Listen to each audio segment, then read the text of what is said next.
أعوذ بالله من الشيطان الرجيم. بسم الله الرحمن الرحيم. الحمد لله رب العالمين وصلى الله وسلم وبارك على عبده ورسول نبينا محمد وعلى آله وصحبه أجمعين. Wabad, mga kapatid sa religyong Islam, Assalamualaikum warahmatullahi wabarakatuh. May isang katanungan tungkol sa pag-aayuno sa buwan ng Ramadan, na may isang brother na ang kanyang negosyo ay kainan. So yung tanong niya, pwede bang magbukas siya sa buwan ng Ramadan, sa araw ng Ramadan? Pwede bang magtinda siya ng pagkain sa araw ng Ramadan kasi yun yung kanyang hanap buhay? Ang sagot po ng ating mga ulama doon, rahimahumullah, ang sagot ng ating mga ulama, kanilang sinabi, ito ay bitafsil. Ibig sabihin, depende. Meron siyang pagpapaliwanag na kailangan maintindihan natin. Sabi nila, una, kapag yung bibili ay alam mo na obligado sa kanya yung pag-aayuno at alam mo na kakainin niya ito sa araw ng Ramadan, ay wag mo siyang bintahan.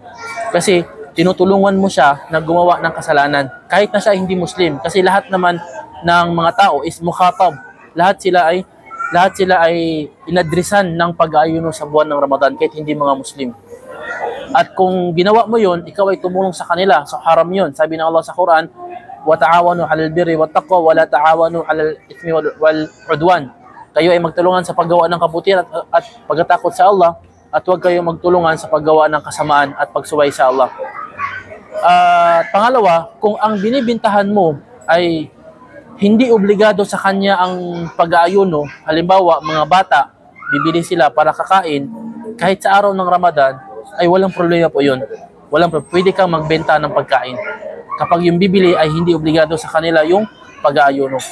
Ganon din yung may mga regla, ganon din yung may mga sakit, mga matatanda, at ganon din yung mga musafir, mga manlalakbay. So pwede mo silang bintahan ng pagkain. Pangatlo, kung yung bibili ng pagkain ay obligado sa kanya yung pag-aayuno, obligado sa kanya, pero hindi niya kakainin sa araw ng Ramadan. Ibig sabihin, binili niya sa iyo, pero kakainin niya sa iftar. O di kaya kakainin niya sa sahur o sa gabi ng Ramadan, ay walang problema, bintahan mo siya. Kahit na obligado sa kanya yung pag-aayuno, pero binili niya sa iyo, ay kakainin niya ito sa iftar o sa sahur o sa gabi ng Ramadan, la iskal, wala po itong problema, at ito po ay pinahintulot sa atin. Yun po yung sagot doon sa tanong kung pwede bang magbenta ng pagkain sa araw ng Ramadan. Wallahu ta'ala alam. Sallallahu ala nabiyina Muhammad wa ala alihi wa sahbihi ajma'in. Wa akhiru da'wana anil hamdulillahi rabbil alamin. Assalamualaikum warahmatullahi wabarakatuh.